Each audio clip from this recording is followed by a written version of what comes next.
Hey gang, it's Sam Culper from Forward Observer. It's been a long time, YouTube. It feels good to be back. I have a lot to say and a lot to teach, so we'll go ahead and get started with today's video. But first, I have an apology to make. On Sunday, I said I was going to do a live stream. I had every intention of doing that. I've been getting these migraines, and about 10 minutes after I posted that comment on the YouTube community and on Facebook, I got a migraine. I couldn't shake it. I passed out. Figuratively, not literally. I just couldn't do the video, so I apologize. But I'm going to try to make it up to you today because I have some of your questions written down here. So let's go ahead and start. Welcome to March. March is officially National Area Study Month. If you haven't done yours yet, don't be afraid to start it. Here's why we want to do an area study. I know I keep harping on this, and people, I made all these memes and put them on Facebook, on our Facebook channel and on my Instagram, and a couple of people, they got really hung up on these area study memes, and they said, oh, these memes are getting old.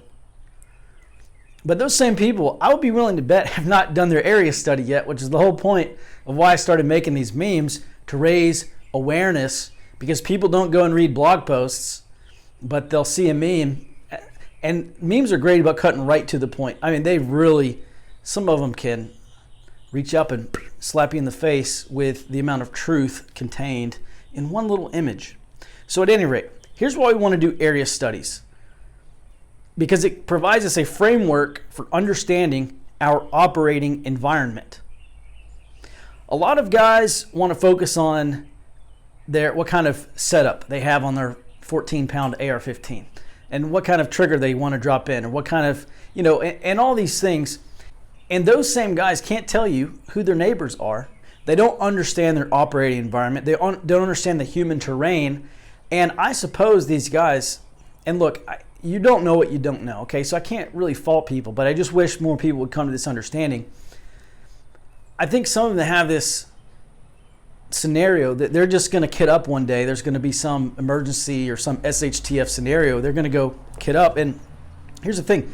Without their neighbors knowing who they are, without having any kind of community support, without developing a base of support, or without developing popular support is the correct term, without developing popular support in our communities for what we want to accomplish, i.e. community security, these people who surround us may actually end up being against us if we don't understand our human terrain.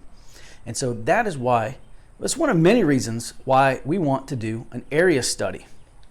Now, there are 6 layers of our area study, and I will go through them. For the 20th time, I will break them down on this channel, and I'm going to continue to break it down until people start to get it. I'll do it as many times as we need to, but let's start with number 1. Number 1 is the physical terrain. Hills and valleys, rivers, all these traditional terrain features that you can easily see on a topographical map. That's part of our operating environment. So really step 1 for us is to identify which terrain features are going to affect us, and then identify, or describe rather, how they're going to affect us. So let's say that you're going to bug out. Let's say you live in a city like, Austin, Texas, and you're concerned about, a cyber attack or an EMP or a coronal mass ejection. By the way, let me just say something about this. I just got in reading, about a month ago actually, I got in reading Blackout Wars by Peter Vincent Pry. And that is an incredible book. My biggest takeaway from that book is, according to Pry, who is an agency analyst,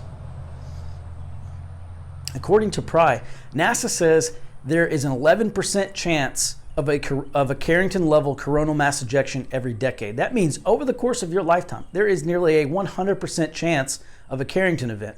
And the last Carrington event happened in 1859 or somewhere around there, which means we are overdue for one. That's one of my many takeaways, but I read that and I thought, wow, that's pretty incredible. So at any rate, whatever you're planning for, maybe you're bugging out from Austin, let's just say that. Okay, well, I need to start looking at the roadways, and I need to start looking at physical terrain features, because that's part of my operating environment. And then once I've identified those terrain features, now I need to describe how they're going to affect me, how they're going to affect my routes, or how they're going to affect, lots of things. Whatever your mission is, we'll move on. So number 1, physical terrain. Number 2, the human terrain. Who are the people that surround you? This is a lot more than just age and race and 57 genders. This is the attitudes and the beliefs and the social mores and the customs and the outlook and the perspective of the people who surround you. What do these people believe about government? What do these people think about law enforcement? What do these people think about crime or the criminal element in the area? What do these people think about you? Are they going to cooperate with me? I mean, my plan is, hey, if there's some SHTF event, have already linked up with my neighbors. Okay, that's me. Link up with your neighbors, number one. Start building trust and relationships with these people. Actually, I just found out my neighbor is a prepper. I moved recently, but I found out my neighbor was I'd put money on it. The dude's a prepper, even though he hasn't come right out and said it yet. But he is. So we really need to start making friends with neighbors. And then that way, if some event does pop off, these people already know me. And they hopefully already believe that I have my act together. And I can break out my area study and I say, look, here are the problems we're going to encounter. This is what we need to start planning for. Okay, I've already planned for this stuff. But my next goal is to get them on board and say, hey, where you fit in either on the operations side or the intelligence side. Or some level of support. How can you support our mission of community security, keep the bad guys out, and maintain some stability and security for the neighborhood. Make sure we're not losing our stuff. All right, so the human terrain, super important. We got to understand the human terrain. Next is critical infrastructure. What keeps your world spinning? Where do you get your electricity from? Where do you get your water from? So on and so forth. Where do you get all the things that keep you alive, that sustain you from day to day? In my SHTF intelligence or tactical intelligence classes, I will ask, raise your hand if you think a super Walmart or super Target is critical infrastructure. And I get people going, they don't know. But the answer is yes. It absolutely is part of your local critical infrastructure because that's where people buy all their cheap crap from China.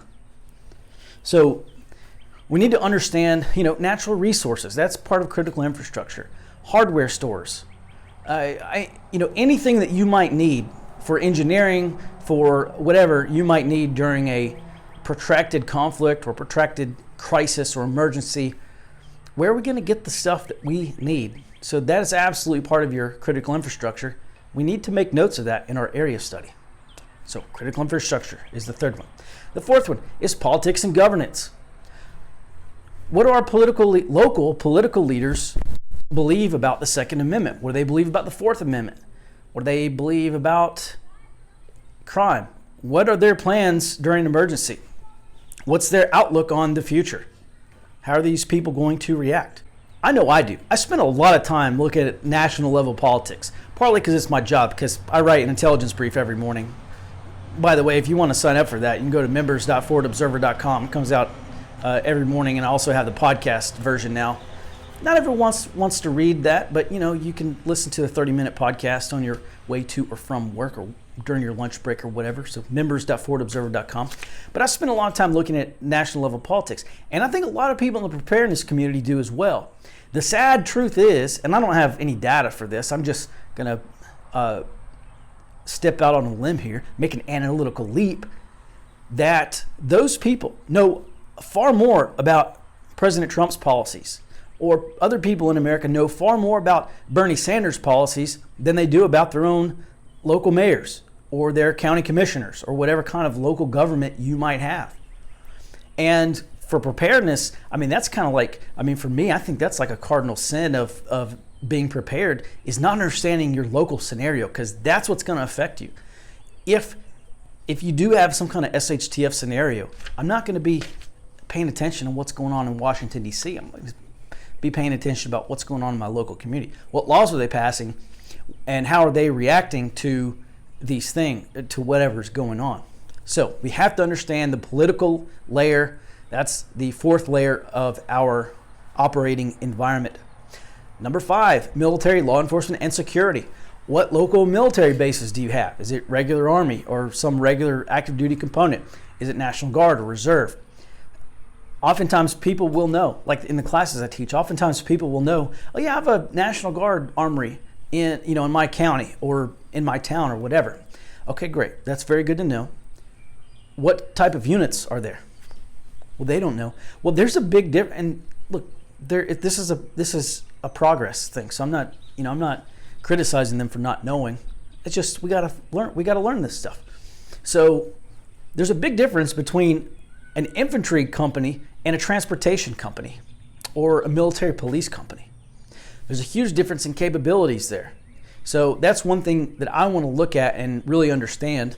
And also for law enforcement, what are their capabilities? How large is their force? How do they respond to events? What are these officers likely to do during an SHTF scenario? I want to know that. Because one reason, actually probably the number one reason why I do an area study is so I can understand the operating environment well enough to formulate some accurate expectations of the future. And I'm not just taking guesses in the wind here about what I think is going to happen in the future. I'm actually looking at all the components. I'm putting this puzzle together and say, look, here are the top 3 things that we are going to be concerned about in this area for X, Y, and Z reasons, because I've done my area study. And also local security companies. A lot of times these private security companies, they'll get contracts. Either armed or unarmed officers, security guards will come in during an emergency. So that's another thing I generally do want to take a look at. What kind of private security is in the area.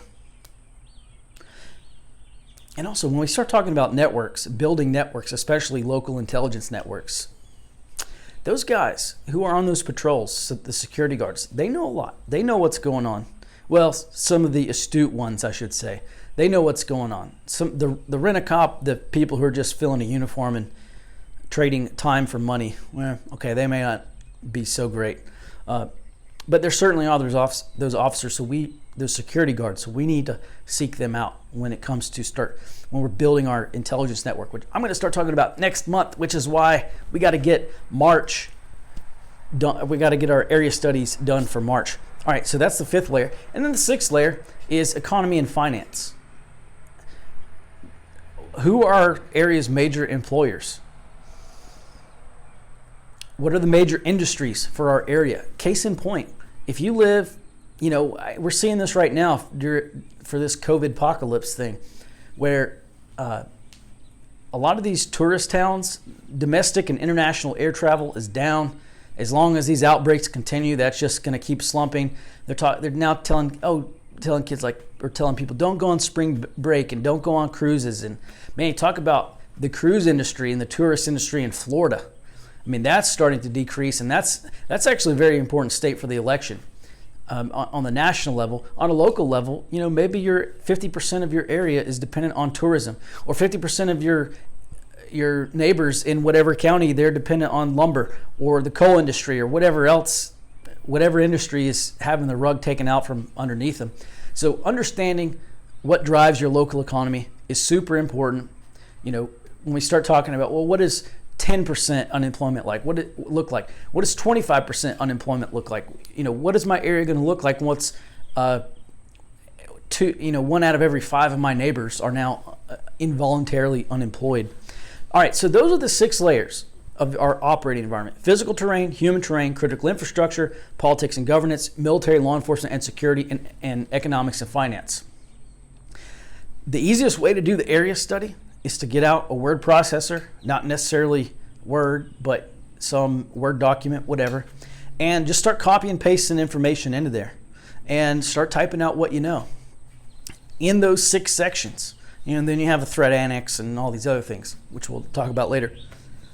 But don't be afraid to get started on your area study. Occasionally, I'll run into these guys. I probably said this before, but occasionally I'll get these guys that say, oh, I've lived in my area for 20 or 30 years. I know this area like the back of my hand. This is my area study. This is my safety. And here's the problem. If that's you, what happens when you go out and day 1 of the Boogaloo, you get smoked, or you have a heart attack, or whatever, right? All your area study up here does nothing for your family. It does nothing for your preparedness group. It does nothing for your community. So that's why we have to have this stuff in a binder. And, I know people are security conscious. I am as well. There are lots of security options, like compiling this stuff on a laptop that doesn't have a Wi-Fi card and that can't connect to the internet, right? If you're concerned about electronic surveillance, the easiest thing to do is to just, take the Wi-Fi card out of this laptop, and there you go. Now there's an extra layer of security there, but I'll move on. What else do I have here? Okay, if you want help, if you really want an in-the-weeds, nitty-gritty, granular approach to doing your area study, I do have an online course at www.areaintelligencecourse.com. And you can take that. I want to say it's like 7 hours of video and stuff for you to really understand what I'm talking about. What I'm going to do here in the next few weeks, probably 2 weeks, is do a webinar / Q&A for all those students who've taken the Area Intelligence course, and make sure to fill in any gaps anyone has. Now, you don't have to, if you don't want to pay for the course, that's fine. It's $99. Honestly, for a lot of preppers, it's going to be the best $99 they've ever spent. But if you don't want to take the course, you can always go to forwardobserver.com. That's my website. I've written a ton of free stuff, ton of free articles on how to do an area study. I've done a ton of free videos. Go watch the video series, How an Intelligence Analyst Prepares for SHTF. I spell out a lot of that stuff in those videos that you can watch for free. But if you want to support me and you also want to get a real formulaic approach, or maybe methodical approach to doing your area study, you can go to areaintelligencecourse.com. All right, let's move on. April is going to be, if you haven't done your area study, April is also going to be National Area Study Month. But for those of you who have done your area studies by April, I'm going to move on to building local networks. Building local networks is one of the, I can't say it's the most important because there's a lot of important stuff that we got to do. But building local information networks is one of the most important things we can do to be prepared for emergencies in the future. A few weeks ago, a friend of mine texted me because one of the local Army surplus stores is going out of business. I had no idea. I wouldn't be surprised if that's the first day that they were actually going out of business. But he texted me, hey, these guys are having a fire sale. They're trying to get rid of all this stuff. Boom. So we go down there. And I mean, it's just incredible the amount of stuff, A, that guy has, and B, stuff that I could actually use. I bought seven IFACs, okay? And they all, okay, so I'm not going to go into the details, but I'm just saying that kind of stuff where, you put out your requirement, okay, your collection requirement, or more informally, you just pass information to each other that could be helpful. That's the kind of stuff I'm talking about. And when we network with people around us, with like-minded people, or we develop like-minded people, okay, so, you might have a friend, he's not really super prepper, but we can inform and influence him. We can start telling him, hey, realize that this is going on? Or, hey, this guy over here who's an expert or whatever said, hey, we have this potential thing going on over here. Because see, a lot of people, this is what I've noticed. A lot of people, they're caught up in life, okay? They wake up in the morning, they take their kids to school, or they go to work, they come home, they cook dinner, they take their kids to soccer practice, they watch an hour and a half of Fox News, and then they go to sleep. And, or they got stuff, they're taking care of an elderly parent or whatever, okay? Not everyone can live in the news. Not everyone can be a news junkie like me. I just happen to be incredibly fortunate to, A, really enjoy that stuff, and B, be able to do it for my full-time job. So if you are a subscriber of Forward Observer, I really appreciate your support. This is the best job I've ever had, and I really do enjoy doing this stuff for y'all. I can't fault a lot of these people for being somewhat ignorant of what's going on, because the deck is stacked against them. If they're just watching Fox News, or they're just watching CNN, or watching whatever, they're not getting real news. They're getting like a pogo stick, okay? And every day it's like a new thing to beat on, and they may have some inkling of what could happen in the future. But a lot of the news really is just, it's not to inform, it's to keep people engaged and keep people focused on stuff so they'll stay during the next commercial break. So at any rate, we got to inform and influence these people. I got to start sharing things that I know, things that I know my friend well enough. I know that if I tell him this, he's going to contemplate it. He may not make the decision to become a super prepper tonight or tomorrow, but eventually, or something like COVID-19 happens. I can't tell you. Actually, I can't tell you. It's like 4 people who texted or called me, and I haven't heard from these people in well over a year, 2-3 years, and all of a sudden they're out of the blue. Hey, what should I get to prepare for COVID-19? Okay, so I tell them what I'm doing to prepare. So at any rate, we got to inform and influence. Eventually they'll come around. Okay, this is called development. Okay, we have to develop our neighbors. We have to develop our friends and family and acquaintances to start filling these roles in our organization so that we can react to an SHTF event. But I digress. All right, let me also just say this one thing about the area study. A lot of people fundamentally don't understand their mission. They don't know what their mission is going to be. Well, I can do an area study. I can look for vulnerabilities and fault lines. And I can look and identify all these things that are going to break or that I think could break. And now all of a sudden I can start planning for those very specific events, or I can start preparing for these very specific conditions. And now all of a sudden I have a mission. Okay, I understand my end goal, what I'm trying to accomplish.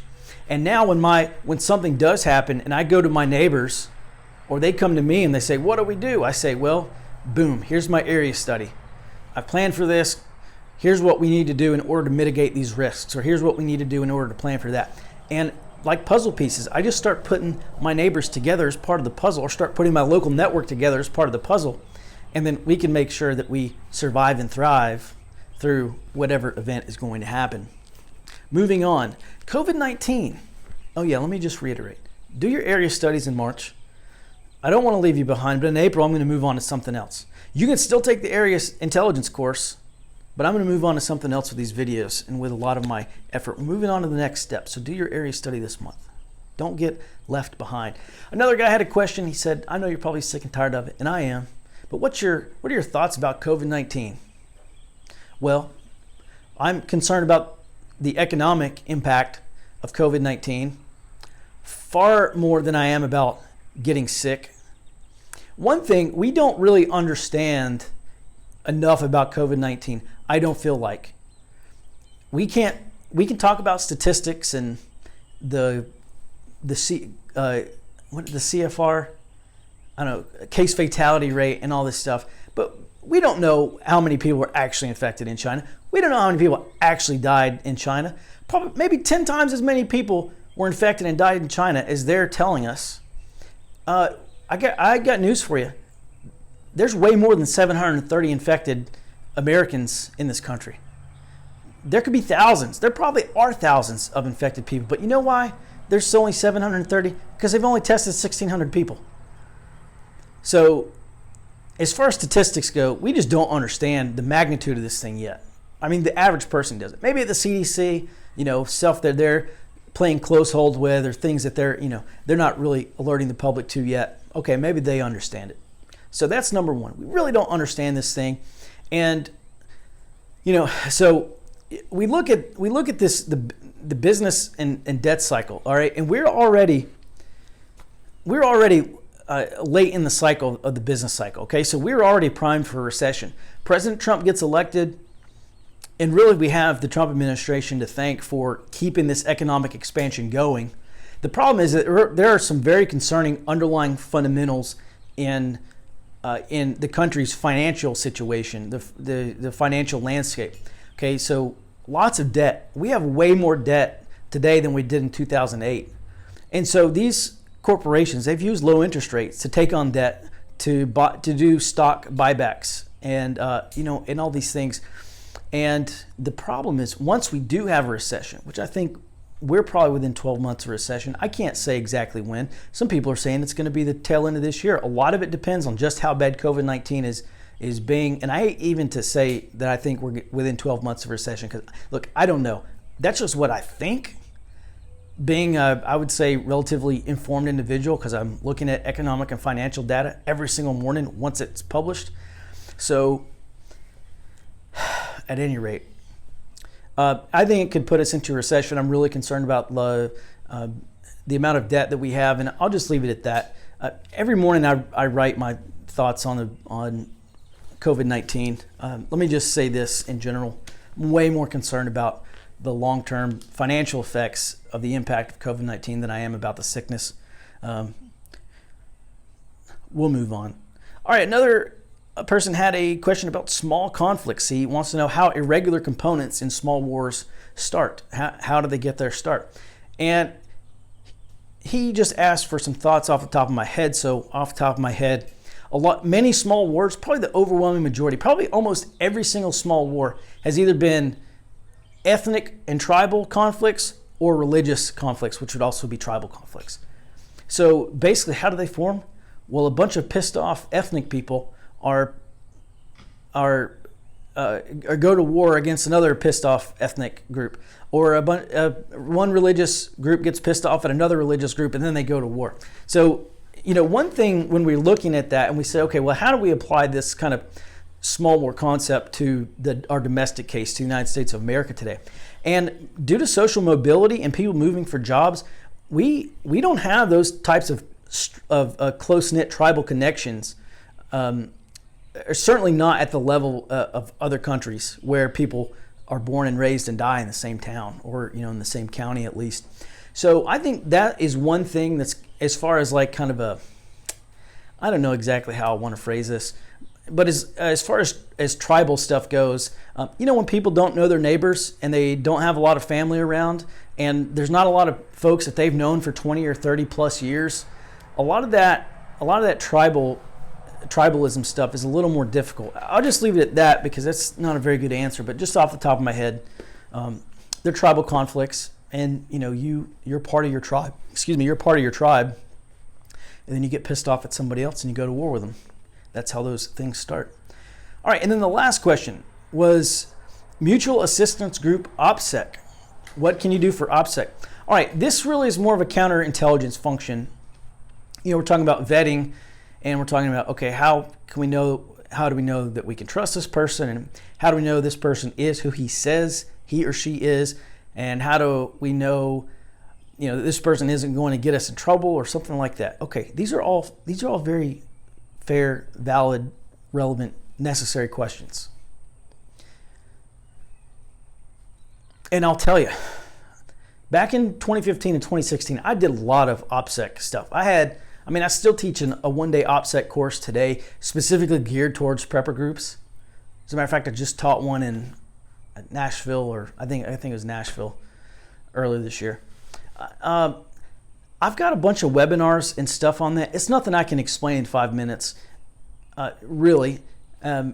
However, I'll put that in the members area on Forward Observer. So if you want to go to members.forwardobserver.com and subscribe, I'll put a bunch of that stuff in there for OPSEC because it really is necessary. And I'll also say, maybe instead of buying that 7th AR, you should probably look at a group OPSEC plan, Operation Security. Okay, it's not Operational Security, although a lot of people say that. It's really Operations Security. We need to really start thinking about, okay, how are we going to control information? How are we going to protect information? How are we going to make sure that information is not leaking out to people? Because if you look at a preparedness group, okay, especially large groups, okay, the larger you are, the more you're going to want to adopt, I don't want to say classification levels, but we'll say circles of trust, okay? So we have this general big circle of trust, okay, let's maybe say that's level 3. And then maybe we have like kind of a core group, maybe like a core leadership group or something like that. Maybe, that's like level 2.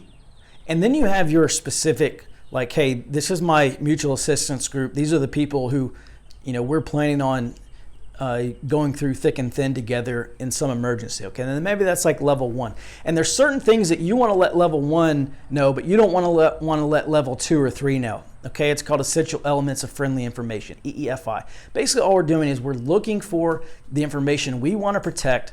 we're coming up with a plan, not just to protect that information, but to deny its existence in the first place, because it's very difficult to collect something or look for a piece of information that you don't even know exists. So if we can deny that these secrets exist in the first place, then we're going to be a leg up on our competition who might be trying to take that information from us. But really more so than that, we just have to make sure that what Nosy Nancy and Talky Susie or whatever the saying is, the Karens of our group, we got to make sure they're not needlessly telling people, or the Bobs, who knows, the Bobs of our group, they're not needlessly telling this information to other people. Maybe that's sensitive information. So those are some of my considerations on OPSEC. I've got, probably 2 or 3 hours of lecture and webinar stuff on this. It's worth your time learning about OPSEC. There's like a 5-step OPSEC planning process.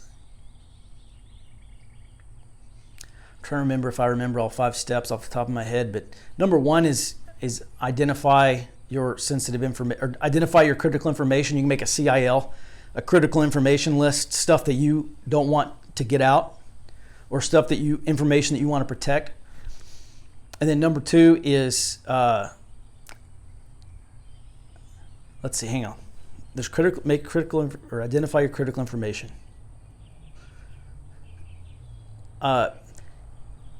Another one is like analysis of the vulnerabilities. Okay, if you want to protect this information, how is it going to get out? Okay, let's find those holes and put a plug in those holes to make sure they're not going to get out. Probably before that is assess the threat capabilities. Okay, so how is a threat or an adversary going to take this information from you? And then you do an analysis of the vulnerabilities to match up your enemy's capabilities to your vulnerabilities, and then you implement your countermeasures. Okay, so how are you going to once you've assessed those vulnerabilities, how are you going to implement countermeasures to make sure that no one can steal that information from you? And then number 5 is probably assess. Okay, assess how whatever. Off the top of my head, I don't recall exactly, but that's the general gist of this stuff. And I probably should have this written down before I try to answer this question, but I hope that's helpful. Hope it gives you some considerations and some things to think about. Well, that does it for this video. I know it's been a long time coming. I'm back. I'm really looking forward to doing a lot more videos in addition to a live stream. Let's do some Q&A. Let's get your questions answered. Guys, we got a lot of catching up to do. And we're running out of time. So we got to get this stuff done. Thanks for watching. Have a good afternoon. And until next time, stay out front.